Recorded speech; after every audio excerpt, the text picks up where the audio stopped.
Welcome to the Au. I'm your host, Beef Loaf. This show is being sponsored by our friends Punky's Pizza and Pasta, located at 2600 South Wallace, my personal favorite eatery in the neighborhood. They have the best selections of pizzas and pastas, as well as sandwiches and salads of any spot in Bridgeport. Currently, they have what they're calling the Pizza Happy Hour, Mondays and Tuesdays only, from 4 p.m. to 9 p.m. You order a pizza from Punky's, and you get 50% off. Yes, you heard that correctly. 50% off pizzas ordered Mondays and Tuesdays between 4 p.m. and 9 p.m. How in the world can you get 50% off the best pizza in Bridgeport? The Pizza Happy Hour. Hit the website, punkyspizza.com, for all your carryout or delivery needs, or to cater your next party. You can also call 312-842-2100. The Scarlotta family will take care of you. Punky's Pizza and Pasta. The 108ers are doing a live show, the Sox Fest After Party Show at Reggie's Rock Club in the South Loop, 2109 South State Street, this Saturday, January 31st. The doors open 7:30. The program will start around 9 p.m. Tickets are $20 and readily available at 108.ing/party, as well as Reggie's website, which is reggieslive.com. Buy tickets now. Make sure you get to the party. It's going to be right as if you're going to Sox Fest, as it ends. You want to come on over to Reggie's, come and hang with all the people. We've got great guests. We've already announced most of them. We've already announced Sam Panayotovich. We've already announced Brooks Boyer. We've already announced Scott Merkin. We've got one more guest that we haven't announced yet. We should be announcing that one on Thursday. So it's going to be a great party. Get your ass out there. Finally, this show is also powered by you, loyal 108 supporter. Please subscribe to our YouTube channel. Feel free to tickle the undercarriage in the process. Like, comment, turn on notifications, and most definitely super chat. That's how we get paid, and that's how we continue to make the content you know and love. Tonight's guest,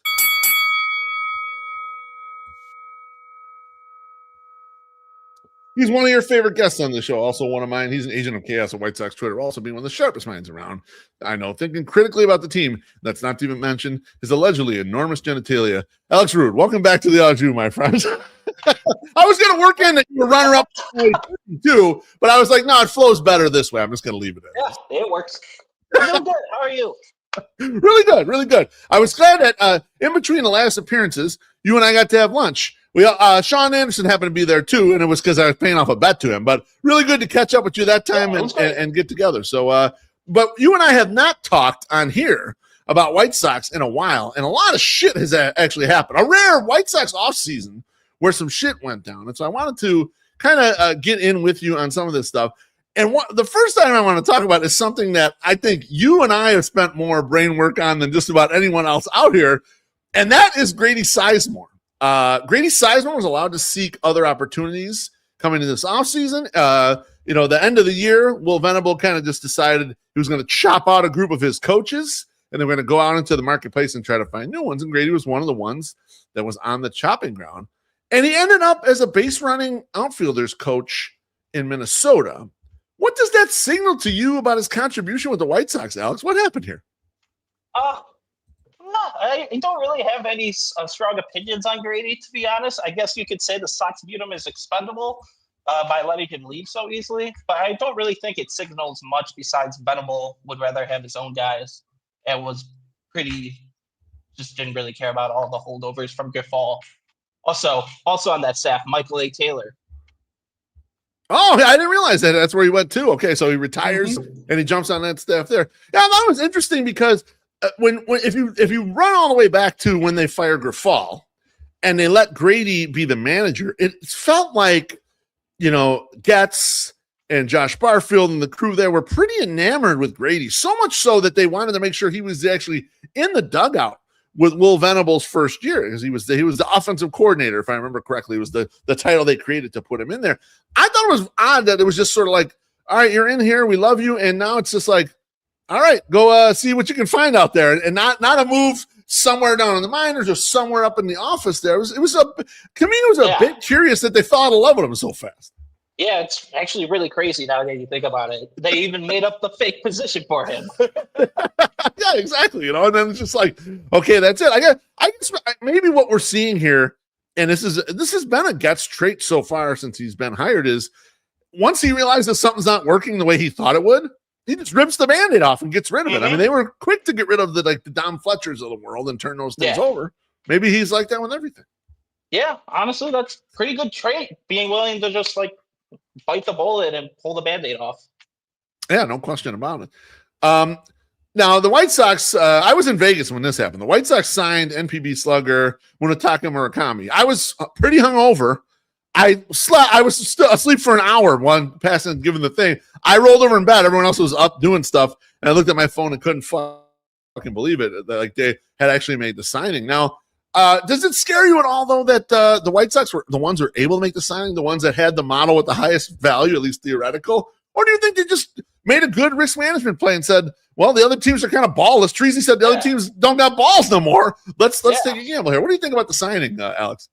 Considering the contract they gave him, I don't think there's anything to be scared about. Like, it's as low of a risk gamble as the Sox could take. I was actually impressed that they took advantage of the opportunity to sign him, considering like how depressed his market was compared to the expectations. Yep. It's a perfect fit for both sides. If he sinks, they can cut bait easily. If he's good, they can either extend or flip him. Don't get me wrong, there are valid concerns about his offensive profile and how it will translate. So I can understand why a team in contention would be hesitant to sign him. But for a team like the White Sox that can give them the long runway to adjust the MLB pitching, it's a no-brainer, more or less. And like Jeff said, if you hit 50 home runs at any level, you're probably the power's probably gonna translate. Yeah.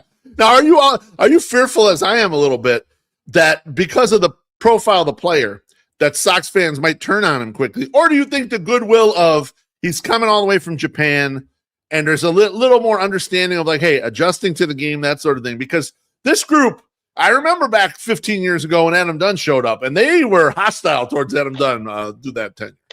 I was going to ask about how it was like during the Dunn era, since not to make you feel old, I was in high school when Sox fans were not happy with him at all. Even in the 40 home run year, people were like, this asshole strikes out too much. Get him out of here. Oh, yeah. It's going to be interesting. He's going to strike out a lot, but he's going to hit a bunch of dingers. So, yeah. No, absolutely right. And I with regards to risk management, I think that the White Sox are really taking lots of gambles. Some of them much smaller than this one. This is the biggest one that they're taking. But I've been impressed with their interest in trying to gamble on some stuff, take some shots. The Rule 5 shot. You know, they hit on 2 Rule 5 guys last year. They're like, fuck it, let's run it back. 2 more Rule 5 guys. Now, I don't know if those guys will make the roster, Alex, but like, I just like that they keep going for it. It's very encouraging to see it, in my opinion. Oh, yeah. It definitely is. They're trying to like get value any way they can, whether it's the former field prospects, as we'll talk about later, or like the Rule 5 picks. Like, they hit Shane Smith pick out of the ballpark, and there's some unrealistic expectations about Rule 5 picks going forward, but it's been pretty helpful so far. Yeah, no, there's no doubt about it. Now, a surprising thing to me, and and it was perfect timing having Jeff passing on right after Luis Robert Jr. trade finally broke. It seems like they were trying to trade him for years here. Did the timing surprise you at all? That it finally happened kind of like right there in January? I'm honestly surprised it finally happened more than anything. Like you said, it's been years that we've been talking about this. I think all the way back to 2023. Yeah. About a potential Luis, or Louis as Getz calls him, trade.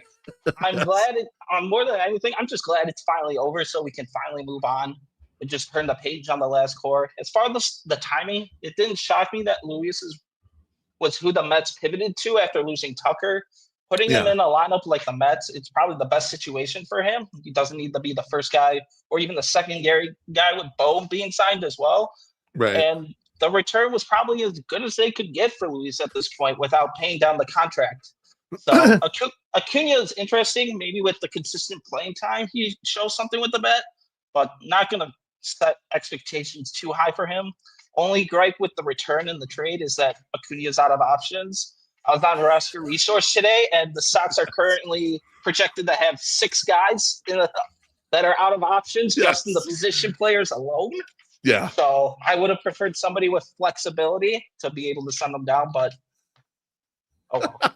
I'm glad you brought that up, Alex, because when you start looking at what the roster might look like, the White Sox are either going to have a lot of guys that they cannot send down kind of making the team, or what they're going to have is when they start getting to final cutdowns, a lot of 40-man room and the ability to claim guys that maybe have an option or 2 still left that other teams are kind of discarding or got to move off of at some point. So it's really interesting because the Curtis Meads of the world, the Brian Ramoses of the world, obviously Lenine, Corey Lee, there's a bunch of these guys that just don't have options left. You're kind of boxed in with those. Herrera, Hill, like their entire like bench was projected to be out of options.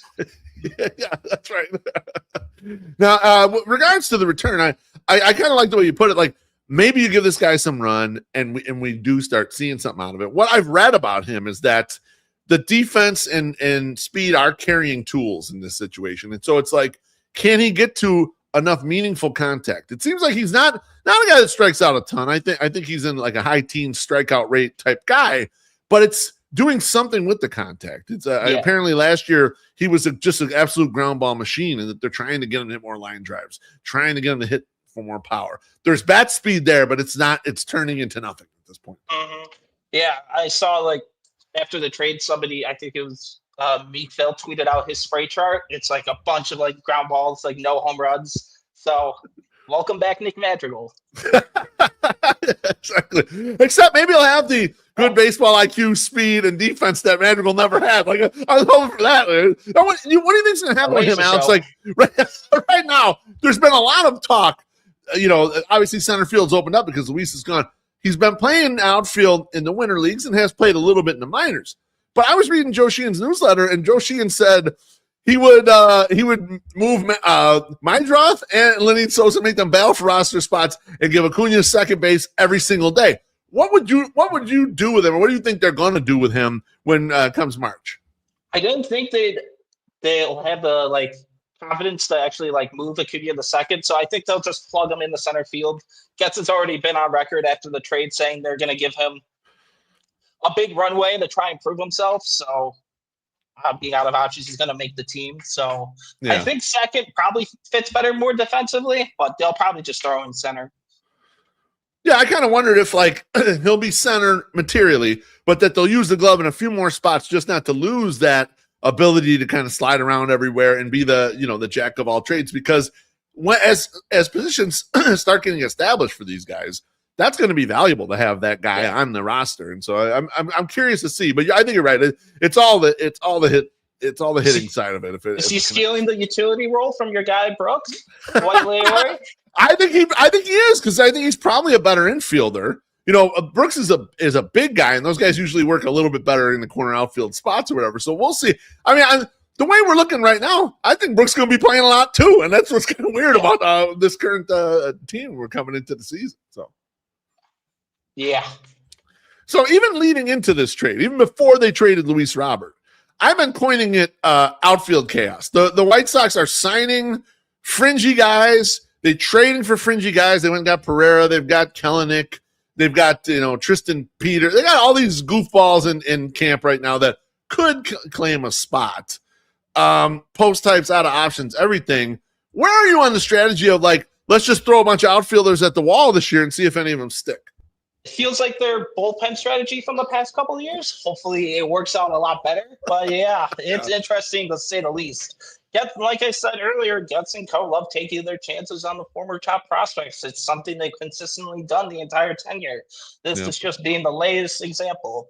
Feels pretty clear that whoever the opening day right fielder is, it's just a stopgap until Braden is ready. Yeah. I'd feel a lot worse about the strategy, though, if they didn't have a winning the wings. But I'd much rather that stopgap in right field be somebody who's proven as an MLB player instead of all these reclamation projects. So you would prefer, had they signed, I don't even know what comes to mind. I mean, not Michael Conforto. I think you wanted a regular guy who can still play the position, playing right field, and just say, look, 1 year contract, you're going to get $15 million or whatever, and plug the person in, as opposed to trying all this. Brooks Baldwin's going to play a lot in right field. Everson Pereira is going to play in right field. It'd be interesting to see. Yeah, more on it later, but I think someone like a Starling Marte, a consistent veteran, above average, but yeah, it's a lot better than Jared Kelenic, who debuted the same year as Andrew Vaughn and has been given chance after chance, and pretty bad. I mean, let's look at it this way though too. Don't you kind of hope that this is the last year where they're able to give these type of opportunities? That was the way I was looking at it myself. I was like, I felt like they're still in accumulation mode at this point. And I hope that when we get to 2027, we don't feel that way anymore. We got a couple 4-win players on the roster. We got what's looking like a budding rotation. It's you better put some real dudes on this roster as a free agency. Yeah. I feel like this is their last chance to do it, but I could be wrong. No, yeah, I agree with that.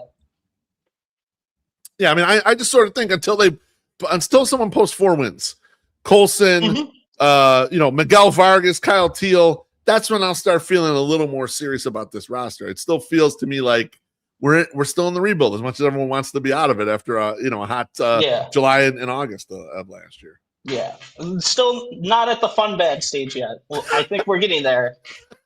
We've had fun bad glimpses. That's why I had to get the shirt out there a little bit early. We're priming up for it now. Alex, were you surprised that some of the saved money went immediately back out into the marketplace and acquired Seranthony Dominguez to effectively be the White Sox closer?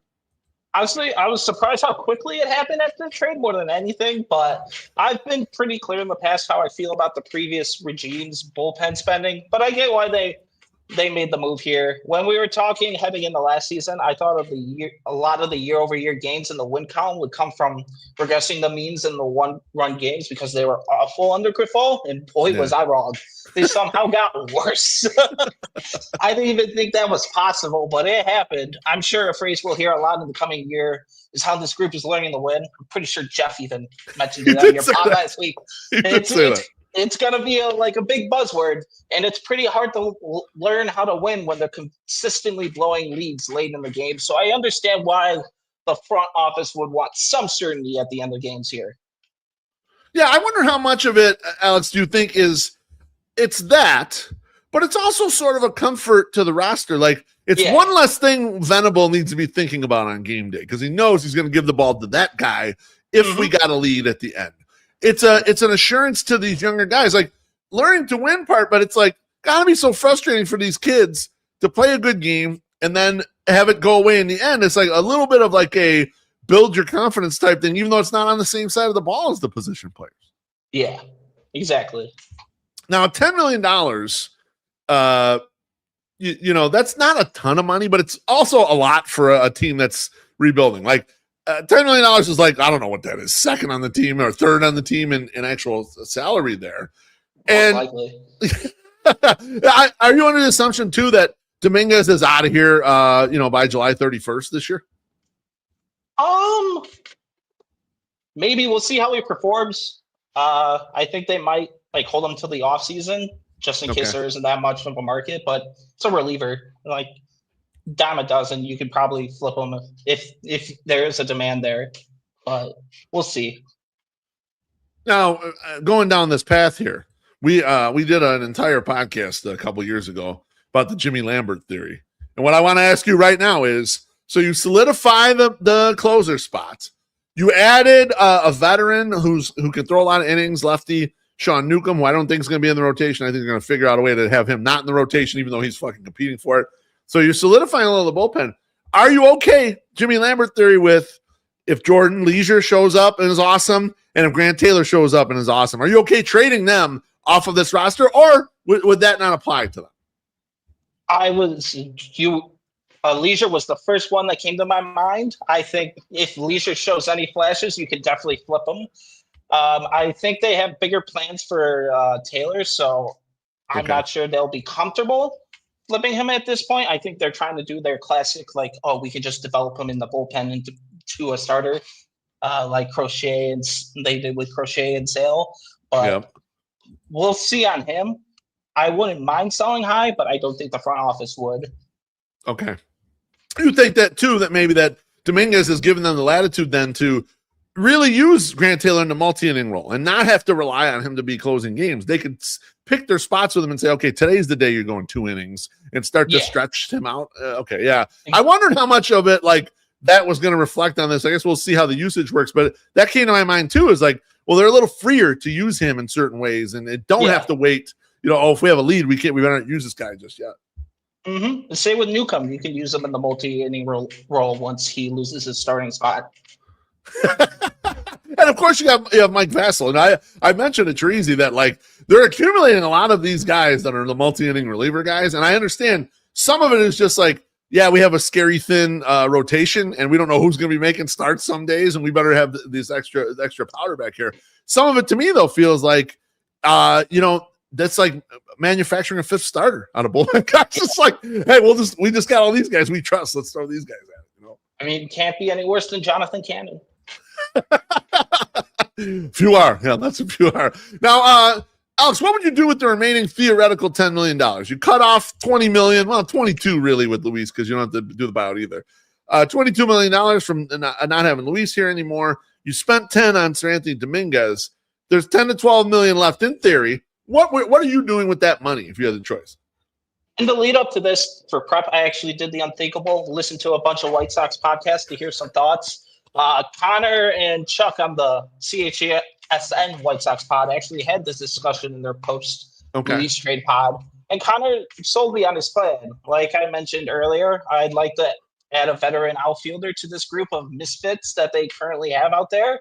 But because while there is some upside, I'd prefer the third GFC of Starling Marte, like I mentioned earlier. It doesn't even need to be that big of a signing either. Someone that can just fill the veteran outfield role that like Michael A. Taylor or even Talkman had on last year's team, and more, and making sure Brooks isn't the everyday right fielder. More important than anything. Which right now at least looks like he's a strong side of the platoon guy. I mean, that's a lot of play appearances right in a corner outfield position for Brooks. Yeah, there's not a ton out there, I guess, is the only thing I would have to say about that. You mentioned Marte. Max Kepler's out there, but he's suspended. Yeah. You have Austin Hayes, who's probably more of a lefty masher at this point in his career. I don't know. You could gamble on someone like Miguel Andujar. I mean, I don't know what you can convince Andrew McCutchen to come. I mean, he's a consummate professional. I don't know if he can play right field anymore, but like there's a lot of question marks out there in that pile. But you would still go down that path and say, look, if all these other lottery tickets fail, at least I got this guy. I knows how to play this position. Yeah, exactly. It's some certainty and a whole bunch of unknown over there in the outfield. And like you mentioned, like the weak outfield market, that's why they were able to get Acuna and like the other Pauly in the trade for Luis. It's a lot higher value than they probably would have any normal year, just because that's how weak the outfield free agent market this year was, outside of Kyle Tucker, obviously. That's a great call. Now, how come you wouldn't go starting pitcher with the $10 million? Just curious. I think just because, like, I think I would use some extra, like, on non-roster invites on starters, but just they promised a newcomer, or at least that's when he was signed. It was said that they promised him a starting spot, so I just penciled him in for the 5th starting spot for the team next year, and then combined with Burke, Martin, Smith, and who else? I'm forgetting the other pitcher. I think they think they have the starting rotation. Anthony K. Yeah, Anthony K. His brother follows me on Twitter now. Yeah, he's out there. He's gambling on Twitch, and he's all kind of, I see that guy everywhere. Yeah. Oh yeah, I think they feel like they're set, and like at this point, any other starters would be death signings. So yeah, I would just throw that in, like the extra money that they use after they signed an outfielder. But that starting pitcher was the other position I considered. Yeah, I kind of see what you're saying, because starting pitching wise, while I'm terrified about the first 2 or 3 months of the season, it feels like some of these guys are so close. Like Duncan David is close, and Hagen Smith, and a bunch of these guys. Like any one of them guys could pop. Drew Thorpe they're in the fucking rotation. What's that? Drew Thorpe coming back from Tommy John. Yeah, Kai Bush. There starts to be depth once we get to like July. Then you're like, oh shit, we have a lot of starting pitchers. We don't know if any of them are good yet, but there's a lot of depth coming up from the minors, and so you kind of need like 3 months worth of a starting pitcher to fill in that role. And maybe that's where the Sean Newcomb strategy does make sense, because it's like maybe we won't consider for the whole year, but you give it to him out of the gate, and then when one of these young guys pops, and say, hey, can you move back into your normal role? We got this prodigy coming up. Mm-hmm. Hopefully, at least one of them. It would be interesting. I hope so. All right. A friend of the 108 podcast was recently on this last week, Jeff Passan. He termed the White Sox offseason as quote unquote good. While some of my more curmudgeon-y brethren out here in White Sox Twitter are not buying it, they do not believe it was a good offseason so far for the White Sox. I'm pretty sure I know which tweet you were talking about here. I'm not. No, it's okay, Herb. I'm not making fun of you. I was thinking Peanuts, but that one too. No. It was the two of them who dogging it. They were basically yes. So where do you stand on it, Alex? What kind of offseason have the White Sox had so far? Honestly, I think the narrative switching, first and foremost, like the narrative switching from 2 years ago where everybody was writing hit pieces to now where everybody is showing the love they're getting, showing them love. It's not just Jeff. It's my guy, Robert Murray praised the offseason in his last article. Joel Sherman wore over 2,000 words praising the White Sox offseason and how much he loved it. It's like, it's love all over. It feels weird, but while far from perfect, I think it's been a solid offseason for the Sox. If I were to put a letter grade on it, it'd probably be a B. The Sox entered the offseason in like an interesting spot. They can't pick higher than 10th, so in 2027. So it's like, why not at least try and sign some guys to make the team somewhat more entertaining? But they also still have a lot to work to do in terms of building a contender. So like I said, short-term deals for players who can make the team better for 2026 is a reasonable path for them to have taken this offseason. For once, they're actually trying to put a product on the field that is watchable, which is a big difference from the past few winters. While, yes, one of Pino's criticism was that these moves won't affect the next good Sox team. But part of what the argument that Sherman said was like these contracts can't hurt them either. They're not going to have the effect of like the Benintendies and the Robert deals have on the payroll. They're all short term. Low risk, high reward potential deals, just like I said with Murakami. I was looking at SpotTrack, looking next year, there's like minimal obligations, and then 2028, they got nothing on the books. So like they have flexibility for the future too, for those future good teams, hypothetically. Yeah, I couldn't agree more with the explanation, Alex. And I also think that like it's a little bit disguising. Oh, none of this is going to help for the future team.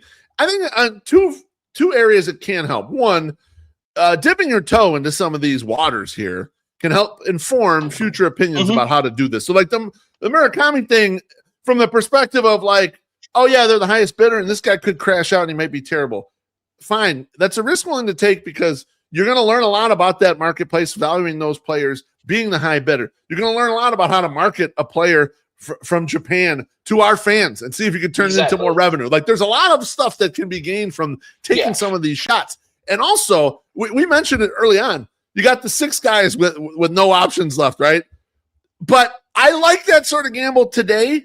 If we get to 2028 and we have that same thing, it's reckless, right? You got to be in better shape. So like now's the time to take these gambles. Now's the time to, on the edges of the roster, try to find a 2-win player no one was thinking about, and you were there to scrape up. So I don't agree with the thought process where, oh well, you didn't sign any impact free agents, so it doesn't mean anything. Yeah. It's still a meaningful offseason. One of the more blunt points that Sherman made in his article blazing the offseason, the White Sox are still not considered like an attractive destination for most of baseball. There's a lot of goodwill that the White Sox need to like make up make up for all the like 40 years of Jerry nonsense that they have to like overcome. So like these little deals, like taking chances on guys and it works out, like that's goodwill, like especially with like agents. Yeah, Jerry's been trying to break unions for 4 decades. Like that's that's tough to overcome. That's tough for free agents to like, okay, fine, I'll go sign with that guy. Like can't forget all the controversy over their fucking plane, the team plane. Which was funny. It was the exact same plane the Toronto Blue Jays had. The Blue Jays went to the World Series. So I'm not sure the plane matters that much, but it was hilarious. I loved it. I can't believe like that was the entire basis of like a hit piece. Most ridiculous thing ever. There's plenty of things to criticize the White Sox about. Team plane. That's how absurd it's been out there. Jesus Christ. That's why Robert is overtaking Ken.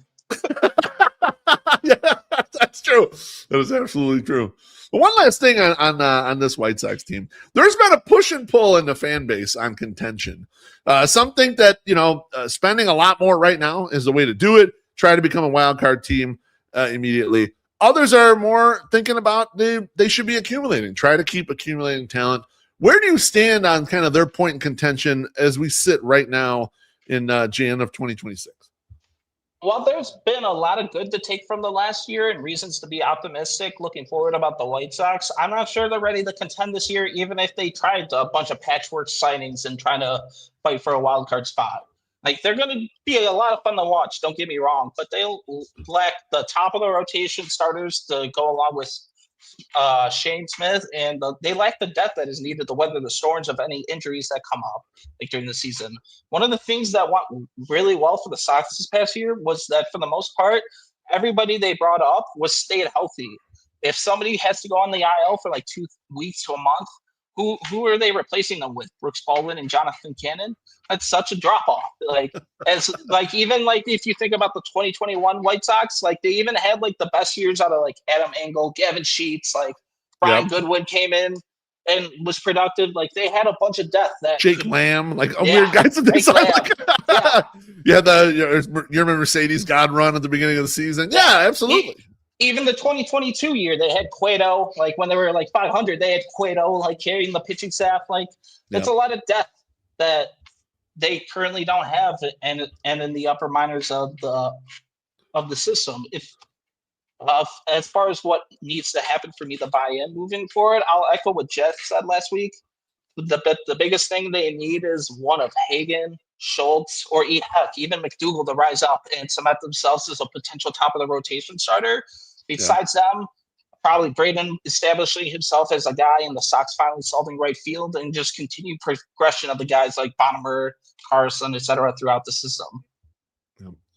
Yeah, totally agree. And you brought up a great point about the depth, Alex. It's the exact reason why Teresi and I cannot pull the trigger on the over 65.5 or 66.5, because you start looking, if you get 2 or 3 injuries, this team crumbles pretty quickly, especially on the position player side. It's like they all stayed healthy when they came out. I think the only guy, Meidroth had some little injury situation. I think Carroll had like 1 10-day stint as well. Yeah, but it wasn't a lot. The guys were materially healthy during that period. And so, they played better, but then nothing went wrong in a way. Like, that everything was fine. It's hard to repeat. Yeah, I know the last core couldn't stay healthy, but the extreme health should not be the expectation. Yeah, we shouldn't be making up for it just on pure luck. That's not going to happen. Let's baseline it in the middle somewhere and predict from that perspective. Yeah, I totally agree. And I think that's a good position to be in. I think the White Sox fan shouldn't be upset that they didn't spend on a bunch of patchwork stuff. We should be sitting in the position of everything this year is kind of found money. And then we'll look at what it looks like at the end and say, okay, are we getting there? Are we there? And I think you're right. It could change based on who pops out of that rotation, the young guys that come up, if one of the position players takes a big step. Now, if someone if Miguel Vargas hits 32 home runs this year or something like that, well, that's a big step for a guy who's going to be your third baseman. Whatever. Wow. Okay. Now something's really happening here. If Colson Montgomery's power continues, or if Kyle Teal becomes one of these superstar, there's stuff that could happen that really could change it. And they're all happy accidents. Let's just sit back and potentially enjoy it, Yeah, exactly. Let's move off of this White Sox team because we're going to argue now a little bit. I showed you a tweet. It was after Dylan Cease signed. Dylan Cease signed a contract with the Toronto Blue Jays pretty quick out of the gate in the free agent market. He signed himself a good one, 7 years, $210 million. And I was engaging with people on Elon's X machine, saying that it was too much money for Dylan Cease. And you clipped one of the tweets and said, let's talk about this next time I'm on. Why you don't believe it's too much money. So go ahead. The floor is yours right now, Dylan Cease. I think it's a fair deal. I think what he got was more of a reflection of how expensive starting pitching is on the free agent market. Like I mentioned, my guy Robert Murray, all year, he was like, you're going to be surprised about the number Dylan Cease gets, because there's 2 things he does. He gets strikeouts and he stays healthy. Knock on wood. He probably will have TJ after I mention that. But Toronto may have needed to add a bit to the offer to convince him to move to Canada, considering he's country Georgia boy, born and raised, was banned from the country when we last played him when he was there. Yep, I remember that. He can't travel with the team. Him and Graveman. Yeah. Maybe they added a little bit more, but it's not an egregious overpay. I'm pretty sure the AAV, once they added the deferrals, was right around what Spot Track projected his market value to be. Okay. There's this Andrew Friedman quote that makes the rounds on Twitter every time the Dodgers sign somebody. If you're rational about every free agent, you're going to finish third for every free agent. Yep. Look at the Phillies with Bo Bichette. They tried to like slow play and play the long game, and then the Mets come in and just snatch them. It's like Toronto got it done, gave them an offer, and done. I guess I have no argument for what he does well. I agree. He's going to take the ball 32 times. He's going to strike out 200 plus people. I mean, this is kind of what he does on an annual basis. You're going to have some of those short starts that, are problematic in a general sense of one day. But as far as the full season, he's got you covered. However, he's never been a killer in the playoffs. He had one good playoff start. It was at Wrigley this year, and then they took him out after 3 innings or whatever it was, or 2.5 innings or something like that. It was like a quick leash on him. And so I looked at it from the perspective of, if you're the Blue Jays, and if being in the playoffs and winning playoff series is on your mind, this is not the guy that I would be interested in signing. However, you bring up a good point about not everyone would take their money. And so maybe it's a slight overpay from that perspective. That's not the perspective I was trying to think of it from. The past couple off seasons, like with Shohei and the supposed private plane going to Toronto, yes, they've been trying to pay everybody, and they're just getting left at the altar. They're the ultimate cup chair team up until this offseason. And they still were this offseason with Tucker. Yeah, absolutely true. No, the only one they can give the money to is Vladito, who was already there and wants to stay there forever. So that's an understandable person. I guess maybe from a perspective of stability, this is a great signing for them because we're just trying to replicate what we did last year, and it's tough to get that kind of good starting pitching to go through the whole thing. It's and crazy. We'll sign a real guy. Mm-hmm. Going into last year, everyone was down on the Blue Jays. They had a terrible 2024. All they needed to was extend Vlad, and everything, the entire vibe completely changed. Yeah, no risk of trading him anymore. I remember there were people beating the internets. You got to trade Vlad. You're not going to win a championship this year with Vlad. Of course, they extend him, and they get all the way within and out of winning the World Series. It's absolutely tremendous. Yeah. So I wish to see Sluck there. I enjoyed the Blue Jays run, and I actually had money on the Blue Jays before the season to win the division. So I cashed a good ticket on them winning the AL East. So that was a lot of fun. Last thing I want to get to here. I wrote a blog a couple months ago about the most overrated White Sox of our lifetime. And the reason I wrote it initially was I just wanted to get it off my chest how fucking overloved I believe AJ Pierzynski is and how overrated he is in every aspect of everything he does.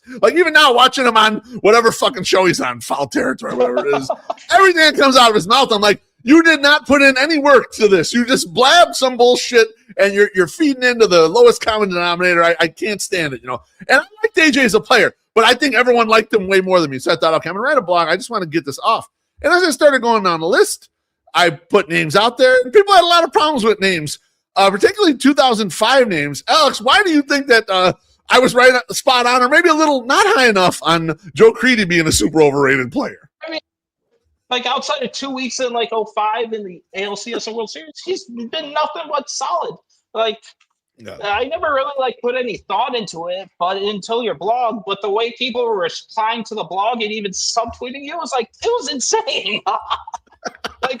You don't need to defend. You don't need to defend him that much. A lot of the 05 guys, there's nothing but love for winning the World Series. It was a lightning in the bottle year, and they took advantage. Not many people could say that, but it's we don't need to pretend their entire careers for everybody was very good for the White Sox. Right, exactly. I mean, there's been so much. The Joe Crede propaganda, when I got down to writing, I was like, oh yeah, Joe Crede's got to be way up here. Because I've heard so many people say, oh, he's better than Rob Ventura. I'm like, the fuck he is, man. I watched a lot of Rob Ventura. He's way better than Joe Crede. Don't you dare. I don't care if they won a World Series or not. Don't start that shit. And you get a lot of that because it gets conflated because they won the championship. So everyone who won the championship can do no wrong. It's like, bro, yeah, I had a great year there, but this guy put in the real work. So I had to get that. I had to get him. I had to get Pierzynski. I had to get Ron Kittle, who's milking 40 years. He's been milking the AL Rookie of the Year. In a way, I respect the grift. I mean, I really like it, but it's crazy. Mm-hmm. Penn's best bit is his right assumption that Lee is better than Pacetic. Absolutely. That's why I didn't put Pods in there. I was like, I'm staying out. This is hallowed ground. I'm going to stay away from this shit. I can't do this right now. All right, Alex, thanks for discussing Grady Sizemore, Luis Robert Jr., the Jimmy Lambert theory, and the overrated Joe Creedy. Remember, we ain't trying to be right on the show. We're just trying to understand. Anything you want to plug before you go, my friend? No, nothing. Keen Wagler is a saint. Love that guy. Fuck Purdue. That's about it. Love it, my friend. Great talking to you. Be good. Hope I see you on Saturday. Yeah, we'll see. All right, man. Take care. That's Alex Rude. Man, I love talking to Alex Rude. He's the best. Next week's guest. I'm going to have a brand new guest on next week, actually. I'm going to have Sean Sullivan on. Sean Sullivan wrote a paper. He was using some modeling to try to figure out what pitch out of White Sox starting pitchers should be rebuilt based on biomechanics, based on, kind of pitches that are struggling or below average, et cetera. And also how they should develop their pitch mixes, optimal pitch mixes. So we're going to combine the kind of real life. What can people do with some modeling and think through what my new adjusted pitches might look like for a couple of these starters. So that should be a really fun time. Thanks to Punky's Pizza and Pasta and all the one-way families up in the YouTube comments. Appreciate you smashing the like button and the comments. Hope to see you all on Thursday night when we do the 108 podcast. And I love yous. When I try to be